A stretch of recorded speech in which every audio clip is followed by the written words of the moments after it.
News ক্যাফের সকল দর্শকদের নমস্কার। আমাদের সঙ্গে আজকে আছেন পলিটিক্যাল অ্যানালিস্ট নীলাদ্রি ব্যানার্জি। নমস্কার আপনাকে। নমস্কার। কুণাল ঘোষ বলছেন যে মমতা বন্দ্যোপাধ্যায় আবার ফিরবে, তৃণমূল কংগ্রেস আবার ফিরবে।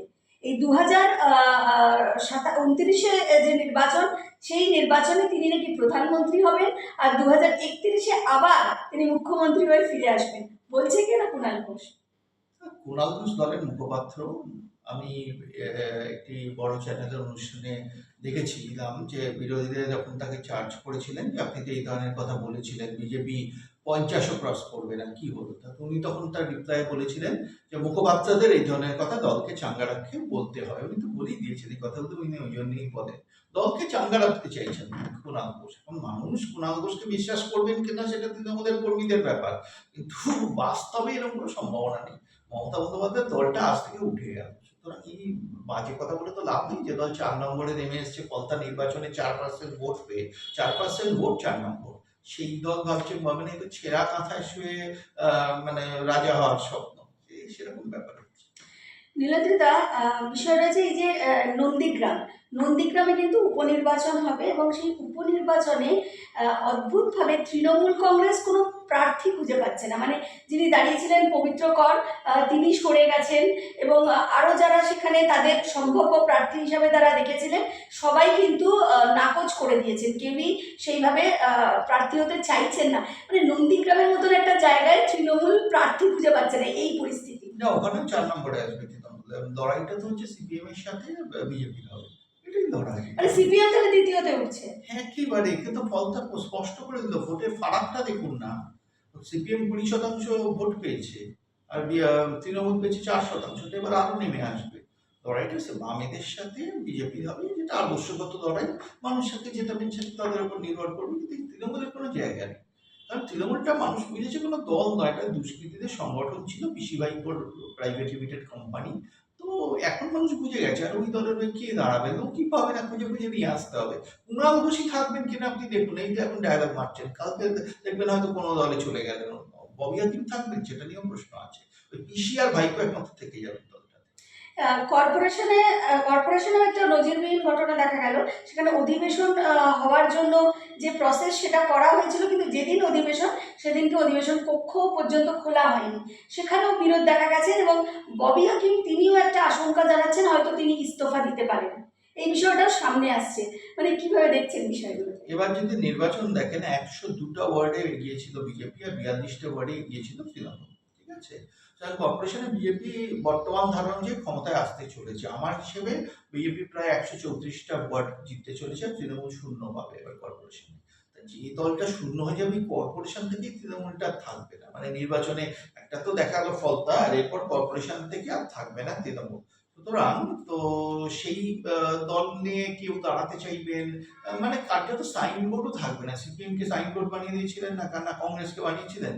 তৃণমূলের সাইনবোর্ডটাও আর থাকবে না, কারণ অফিসটা উঠে যাচ্ছে শুনলাম, যারা অফিস সে বলেছে উঠিয়ে দিতে। হ্যাঁ হ্যাঁ, ইতিমধ্যেই নোটিশ দিয়েছে, বলেছে খালি করে দিতে। কি বলবো, এই দলটা আর কোনো, এটা কোনো দল ছিল না। প্রথম কথা, এটা দুষ্কৃতীদের সংগঠন ছিল। হিটলারের পতনের পর নাৎসিরা কি আর জার্মানিতে ছিল না। আর এখন খুঁজে পাওয়া যায় নাৎসি, তো কিছুদিন বাদে তৃণমূল খুঁজে পাওয়া যাবে না বাংলায়। একটা বিষয়ে যাব, এই যে যুব ভারতের ঠিক সামনে একটি স্ট্যাচু ছিল, এবং সেখানে পা দিয়ে দাঁড়ানো এবং ফুটবল নিচে, আর মাথায় বিশ্ব বাংলার গ, সেটিকে ভেঙে দেওয়া হয়েছে।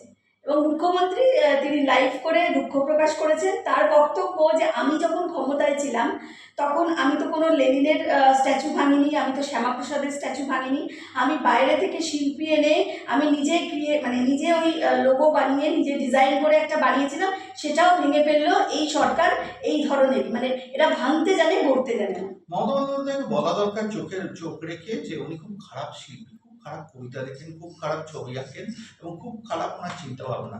তো এত খারাপ, এই কথাটা চেক গুয়েভারা একজন লেখককে বলেছিলেন। সেই লেখক চেক গুয়েভারাকে তার বই পড়তে দিয়েছিলেন, তারপরে রিয়াকশন জানতে চেয়েছিলেন। চেয়ে বলেছিলেন কিছু মনে করবেন না, আপনি কিন্তু লিখতে পারবেন না, অন্য কাজ করুন, আপনাকে লেখাটা হবে না। তো একইভাবে মমতাকেও কেউ বলেনি এতদিন যে আপনি খুব খারাপ কবিতা লেখেন, এত খারাপ কবিতা লেখেন, এত খারাপ ছবি আঁকেন, এবং এত খারাপ ডিজাইন করেছেন। এই ডিজাইন মানুষও চায়নি। আপনি চাপিয়ে দিয়েছেন বাংলার মানুষের প্রতি, মানুষ রিজেক্ট করেছে। আপনার চিন্তা ভাবনা মানে মমতা বন্দ্যোপাধ্যায়কে কারো একজন ভালো মানসিক ডাক্তার দেখানো উচিত। প্রচুর ভালো সাইকিয়াট্রিস্ট এখনো বাংলায় আছে, তৃণমূল আমলে পড়ছে না, যারা সিপিএম আমলে পড়াশোনা করে ডাক্তার হয়েছে, তৃণমূলী ডাক্তার আমি বলছি না। তো তাদের কাউকে দেখিয়ে একটু সুস্থ হওয়ার চেষ্টা করুন না, ভালো হয়, আমাদেরও ভালো লাগবে। লড়াকু নেত্রী হঠাৎ মানসিক ভারসাম্য হারিয়ে ফেলেছেন, মানে আমাদেরও ভালো লাগবে। ইতিমধ্যেই যে অভিযান চলছে, যেখানে বিভিন্ন কাউন্সিলর, যত দুর্নীতিবাজ তোলাবাজ আছে তার একটা অভিযান চলছে। বিভিন্ন জায়গায় দেখা যাচ্ছে কাউন্সিলর থেকে শুরু করে যারা, এমনকি সেখানকার এমএলএদেরও ধরা হচ্ছে। বিষয়টা হচ্ছে দেবরাজকে নিয়ে একটা বড় প্রশ্নচিহ্ন আছে, কারণ বিভিন্ন অভিযোগ ওর বিরুদ্ধে। এই দেবরাজকে বাঁচানোর জন্য বা তার জন্যই তার পাশে দাঁড়ালো বিকাশ রঞ্জন ভট্টাচার্য, এবং তিনি দাঁড়ানোর পরে তারই দলের একাধিক যারা সমর্থন, যারা পদাধিকারী, যেমন শতরূপ আছে, সৌরভ পালন্দি আছে, তারা তারা বিরোধ করছেন এবং মুখ খুলছেন দলের মধ্যেই। কি বলবেন?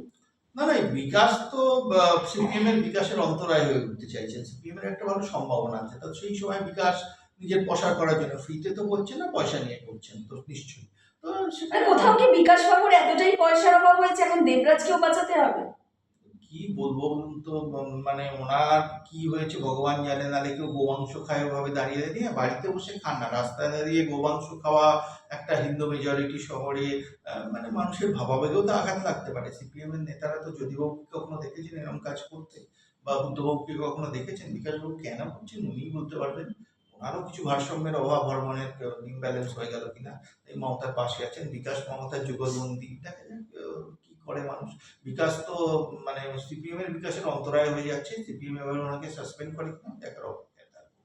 নীলাদ্রিদা, এই যে যেখানে অবৈধ, এই যে তিলজলার ওখানে যে অবৈধ বাড়ি ভাঙা হয়েছিল, সেই সময় দেখা গেল শতরূপ ঠিক বুলডোজারের সামনে গিয়ে দাঁড়িয়ে তিনি প্রচণ্ডভাবে বিরোধ করেন। তো একটা অভিযোগ সামনে আসছে, সেটা হচ্ছে এই যে জাভেদ খান, তার ছেলের নামে যে একাধিক অভিযোগ আছে, সেই ছেলের সাথে নাকি শতরূপের একটা বিজনেস চলে বলে ইতিমধ্যেই শোনা যাচ্ছে। এটা সূত্র মারফত খবর বা একটা অভিযোগ উঠছে। কি বলবেন? না, ভালোই হলো তো, শতরূপ গেল মানুষ দেখতে পেলে, শতরূপ কোন দিকে আর সরকার কোন দিকে, মানে তো মানুষের সামনে চয়েসটা খুব ক্লিয়ার। শতরূপ জাভেদ খানের ছেলের বাড়ি ভাঙার বিরুদ্ধে, বা ওই ধরনের দুষ্কৃতীদের বাড়ি ভাঙার বিরুদ্ধে, যারা বেআইনি বাড়ি করেছে, আর সরকার বুলডোজার নিয়ে যাচ্ছে। তো মানুষ সিদ্ধান্ত নিতে পারে। শতরূপ অবশ্য এখন অব্দি কোনো নির্বাচন জিতেছেন বলে আমি জানি না, আপনি জানেন কিনা জানি না, ভবিষ্যতে হয়তো জিতবেন না, সুবিধা আছে, কোনোদিন জেতেননি, কোনোদিন জিতবেন না, যা খুশি করতে পারেন, রোজগার ফোজগারও তো করতে হবে। শতরূপের রোজগার কিভাবে চলে ওর, এখন স্বাভাবিকভাবে ওর কথাও তো ভাবতে হবে, ধরেছে ভালো কথা। কারণ বিকাশ শতরূপদের, এখন শতরূপ আবার বিকাশ সম্বন্ধে বলছেন, নিজেও আয়নায় মুখ দেখেন না। তো যাই হোক, শতরূপ বিকাশদের সিপিএম এর থেকে আমি তো যে কোনো দিন মীনাক্ষী দীক্ষিতাদের সিপিএম কে দেখতে পছন্দ করবো বাংলার মানুষ হিসেবে। কিন্তু এই পুরুষতান্ত্রিক দল মহিলাদের জায়গা দেবে না, তো ওটা সিপিএম এর সমস্যা। ওই সমস্যাটা কাটিয়ে উঠতে পারলে এই শতরূপ আর বিকাশদের থেকে বেরিয়ে এসে একটি রূপে যদি সিপিএম, মানে মানবিক রূপে একটা সিপিএম কে আমরা দেখতে পাই, ভবিষ্যতে সিপিএম এর আছে। কিন্তু শতরূপ দেখাচ্ছেন, এক একদিন এক একটা রূপ দেখান, এবং ওনার সম্বন্ধে যা শোনা যায়, যাই হোক সেদিন নিয়ে বেশি কিছু বলতে পারি না। ব্যক্তিগত জীবন, কার সাথে কি করবেন সে তো অভিষেকও করেন, শতরূপও করেন, ঠিক আছে, করুন না, খারাপ। কিন্তু গরিবের পেটে লাথি মারা হচ্ছে। এই যে হকার উচ্ছেদ হচ্ছে, তাদের বক্তব্য মানে নির্মমভাবে গরিব যারা, তাদের পেটে লাথি মারা হচ্ছে, এই সরকার লাথি মারছে। হ্যাঁ, সে তো দুষ্কৃতীদেরও পেটে লাথি মারা হচ্ছে। তৃণমূলের অনেকে তো তৃণমূল করে খেতেন, তাদেরও তো পেটে লাথি মারা হচ্ছে। তাই এখন প্রশ্নটা সেটা না, এটা হচ্ছে আইনের শাসনের প্রশ্ন। গরিব হলে কি আইনের শাসনের আন্ডারে সে আসবে না, আর বড় লোক হলে সে আসবে? এটা তো হতে পারে না। হিন্দু হলে আসবে আর মুসলমান হলে আসবে না, এটা তো হতে পারে না। সেই জন্য হিন্দুরাও আক্রান্ত হচ্ছে না, অনেক হকার কিন্তু হিন্দু, যাদের এই কাছে।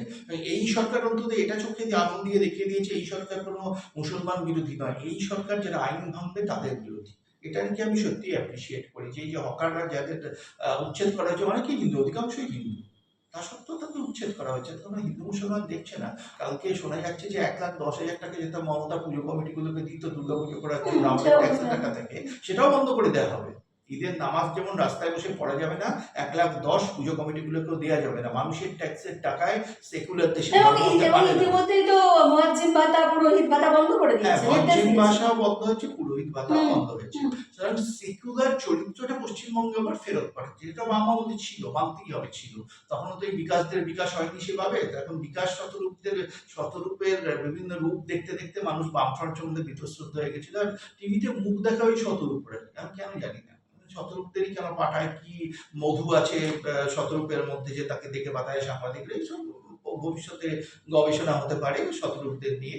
আসলে এই রাজ্যটা না বামপন্থী বলতে এই পরমব্রত, শতরূপ, বহু সাংবাদিক, তাদের সাথে শতরূপের ঢলাঢলি, আমি তো এইসব বাস্তব একেবারেই সত্যি। কারো নাম করছি না, তাদের আবার বন্ধু হৃদয়ে আঘাত, তাতে বলতে না তাদের আবার সংবেদনশীলতায় আঘাত, সাংবাদিকদের ওপর আঘাত, কিন্তু এই চক্রটাকে ভাঙা দরকার। এখন খুব ভালো লাগছে একটা জিনিস দেখে, বিভিন্ন চ্যানেল থেকেও এইসব যে সাংবাদিকরা নিজের এথিক্সটাকে জলাঞ্জলি দিয়েছিলেন, রাজনৈতিক নেতাদের সাথে ঘনিষ্ঠতা বাড়তে গিয়ে তাদেরও সরিয়ে দেওয়া হচ্ছে। এটা ভালো কথা, মানে আরো এরকম অ্যাকশন হবে। আমি আশা করবো চ্যানেলগুলোও শুদ্ধিকরণের পথে হাঁটবে।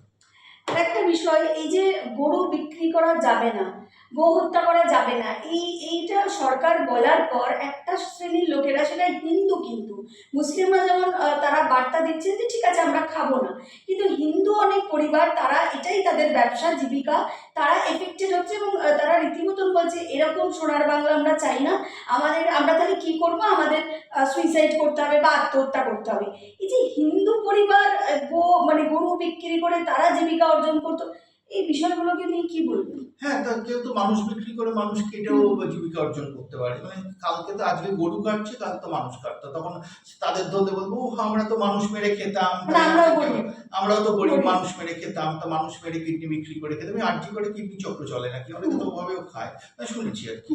তো সেই অপরাধ যিনি করবেন, এটা তো ভালো কথা, হিন্দু মুসলমান নির্বিশেষে যারা এই ধরনের, আর এই যে আইনটা গরু বিক্রি করা যাবে না, একেবারেই এটা সত্যি নয়। 1950 সালের আইন, কংগ্রেস সরকার তখন করেছিল এই আইনটা, কংগ্রেস সরকার ক্ষমতায় ছিল, বিধানচন্দ্র রায় মুখ্যমন্ত্রী, সেই সময় আইনটা প্রয়োগ করা হয়েছে।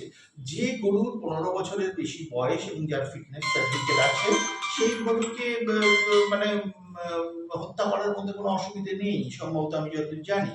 কিন্তু এমন গরুর মাংস যদি মানুষকে খাওয়ানো হয়, তো মানুষ অসুস্থ হয়ে পড়বে, বা যে গরু দুধ দিতে পারে 15 বছরের কম বয়স, সেক্ষেত্রে অসুবিধা আছে। আইনকে প্রয়োগ করা হচ্ছে, আলাদা করে তো কিছু গরু বিক্রি বন্ধ করা হয়নি।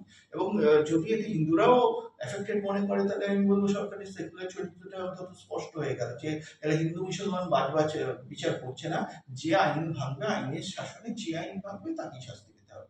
এই বন্দে মাতরম নিয়ে যে মাদ্রাসায় নিয়ম করেছে, এই বিষয়টাই কি বলবেন? কারণ মুসলিমরা বলছে বন্দে মাতরম মানে যেভাবে বন্দে মাতরমকে আমরা গান করে যেভাবে করি, এটা আমাদের মাদ্রাসাতে করতে পারি না, সম্ভব নয়।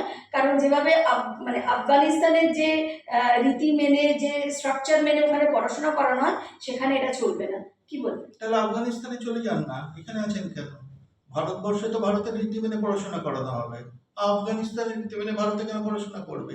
আর বন্দে মাতরম তো আমাদের জাতীয় গান, বঙ্কিমচন্দ্র চট্টোপাধ্যায়ের লেখা গান, তো সেই গান গাইতে যদি তাদের আপত্তি থাকে, তারা ভারতবর্ষেই থাকা উচিত নয় তাদের?